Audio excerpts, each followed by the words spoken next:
कैसे हो मित्रों, कैसे हो लाडलों। तो अपन ने कर्ता कारक पढ़ लिया था, कर्म कारक हो गया था, करण कारक हो गया था और संप्रदान हो गया था। आज पढ़ेंगे अपन अपादान कारक।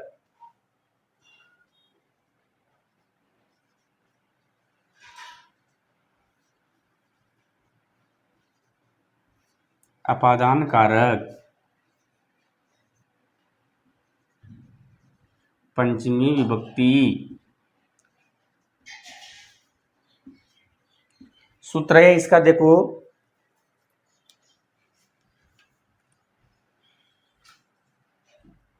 ध्रुवम अपाय अपादानम, ध्रुवम अपाय अपादानम। यह सूत्र कह रहा है कि ध्रुवम अपाय अपादानम, जो वस्तु जहां से अलग होती है उसकी अपादान संज्ञा होती है, अर्थात वो अपादान कहलाता है। जो वस्तु जहां से अलग होती है, जैसे मान लो ध्रुवम का मतलब होती है स्थिर रहना, कोई वस्तु स्थिर है, अपाय का मतलब उस जगह से अलग होती है, तो वो अपादान कहलाता है। और अपादान में पंचमी विभक्ति होती है। अगला सूत्र आता है अपादाने पंचमी।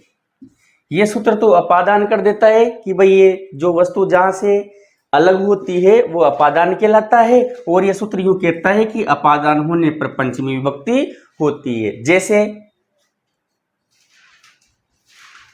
बालक गांव से आता है, बालक गांव से आता है। देखो यहां पे कर्ता कौन है? बालक। तो बालक, अब कहां से आ रहा है बालक, कहां से अलग हो रहा है? गांव से। तो क्या जाएगा? ग्रामात, ग्रामात आगच्छति।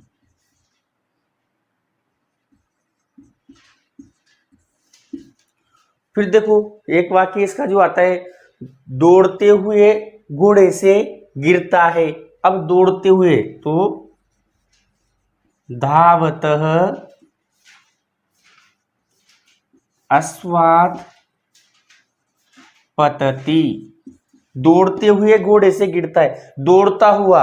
यहां क्या है? धाव धातु है और श्रृत्रीय प्रत्यय है, तो उससे और उसके रूप चलते हैं, तो यहाँ पर पंचमी विभक्ति है। तो दौड़ते हुए घोड़े से, किससे? घोड़ा दौड़ रहा है और अश्वात वहां से क्या है? घोड़े से गिरता है। तो कहां से अलग हो रहा है? वो घोड़े से।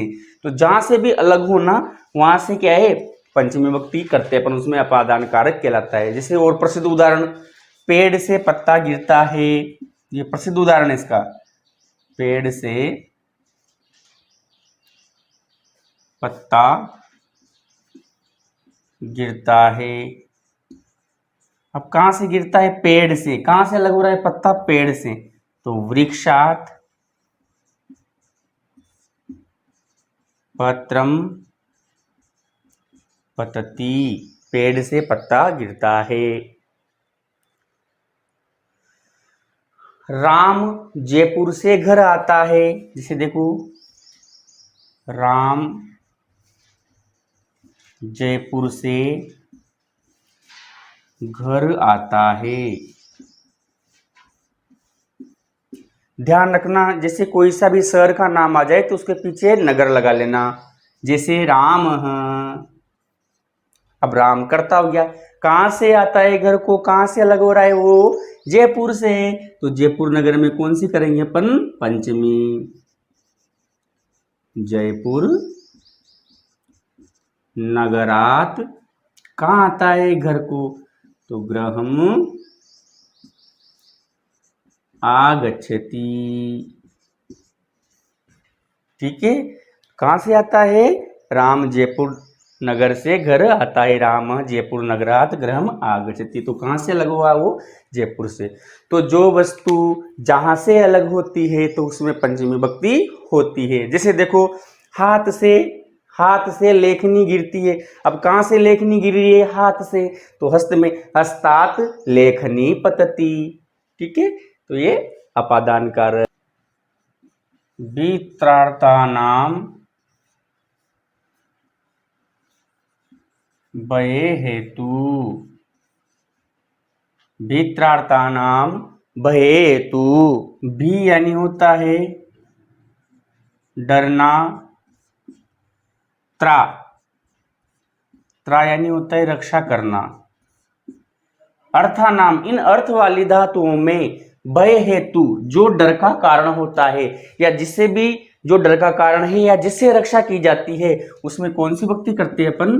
पंचमी विभक्ति करते हैं। जैसे बालक शेर से डरता है, बालक शेर से डरता है।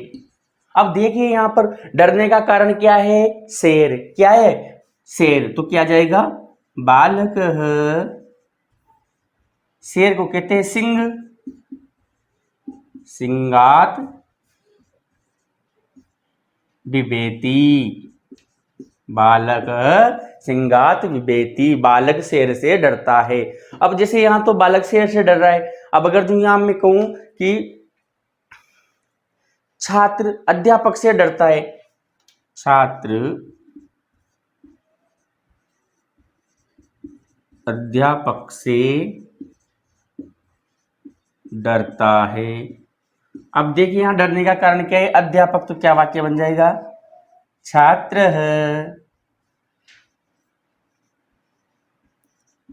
अध्यापकात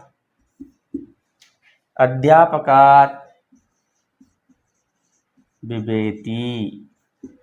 तो जो भी डरने का कारण हो उसमें कौन सी विभक्ति होती है? पंचमी। कौन सी करेंगे उसमें? पंचमी विभक्ति करते हैं। ऐसे कैसे? त्रा, त्रा यानी रक्षा करना, जिससे भी रक्षा की जाए उसमें भी कौन सी करेंगे अपन? पंचमी। जैसे देखो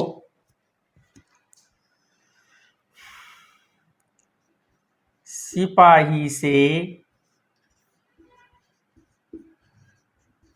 चोर, सिपाही से सिपाही चोर से रक्षा करता है, सिपाही चोर से रक्षा करता है। तो आरक्षक किससे कर रहा है रक्षा? अब चोर से। तो चोरात, चौरात रक्षा करता है। त्रायते, आरक्षक चोरात त्रायते, सिपाही चोर से रक्षा करता है।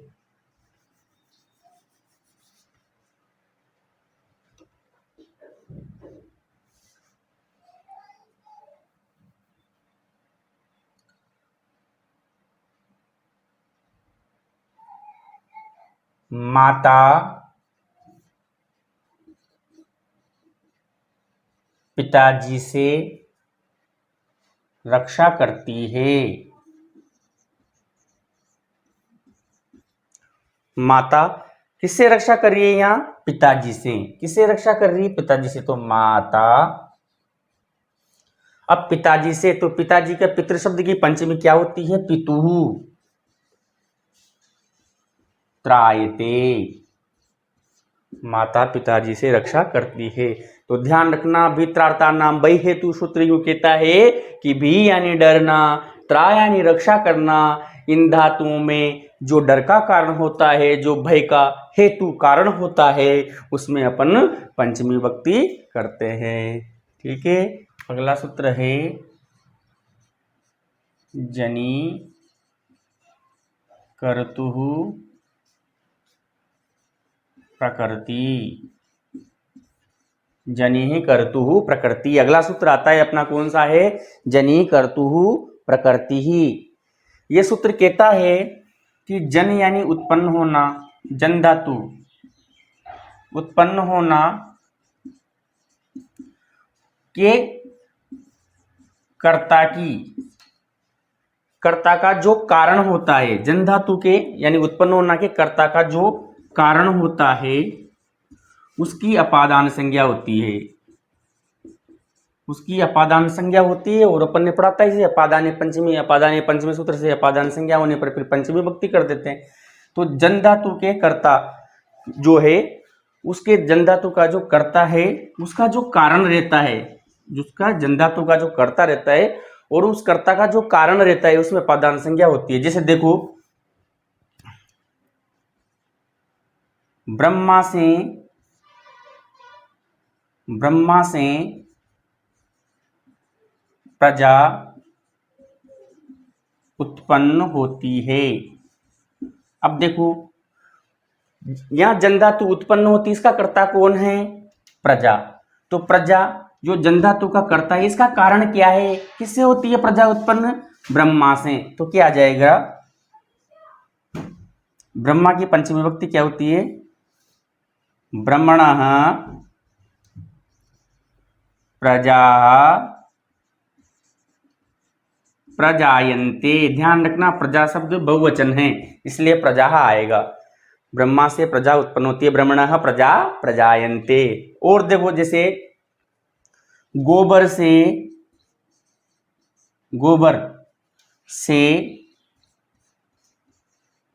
बिच्छू उत्पन्न होता है। ऐसा कहते हैं कि बिच्छू है ना जो गोबर से पैदा होता है। तो देखो, गोबर को कहते हैं संस्कृत में गोमय। अब गोमय की पंचमी क्या होती है? गोमयात वृश्चिक। बिच्छू को कहते हैं वृश्चिक, और उत्पन्न होता है वही प्रजायते।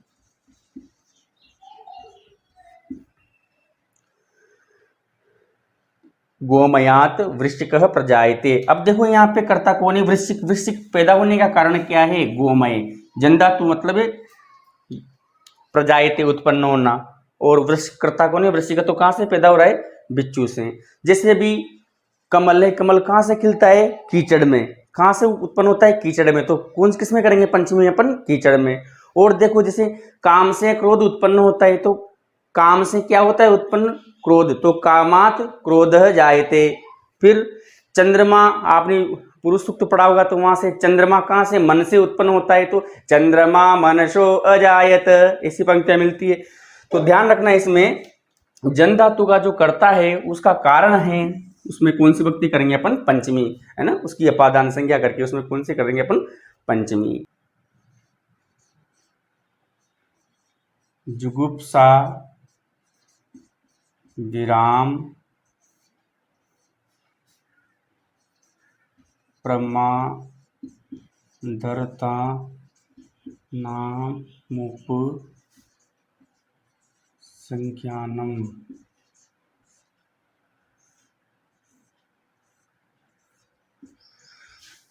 जुगुप्सा घृणा करना,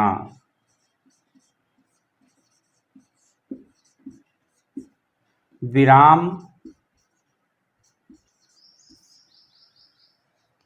रुकना, रोकना या रुकना, प्रमाद आलस्य करना। ये धातुएं हैं। इन धातुओं के कारण की कर्ण संज्ञा हो जाती है, अर्थात उसमें कौन सी भक्ति करते हैं अपन? पंचमी भक्ति करते हैं। इन धातुओं के जो कारण होता है उसमें कौन सी भक्ति करते हैं अपन? पंचमी। जैसे जुगुप्सा यानी घृणा करना, जैसे पाप से घृणा करता है, पाप करने से, पाप से घृणा करता है। तो आ जाएगा यहाँ पे पापात जुगुप्सते। पापात जुगुप्सते, ऐसे पाप करने से रुकता है, तो पापात विरमति। पाप करने से रुकता है। पाप करने से प्रमाद यानी आलस्य करना।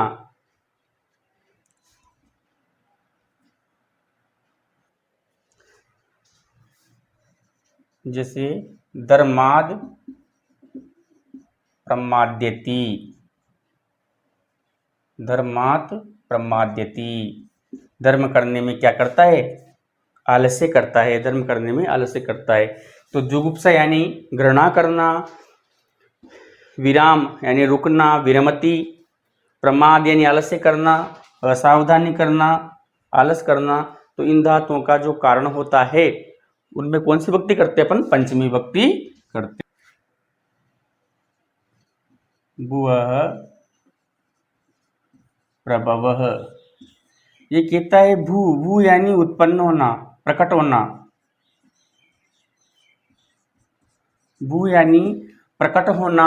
भू धातु के जो कर्ता है उसका जो उत्पत्ति स्थल है,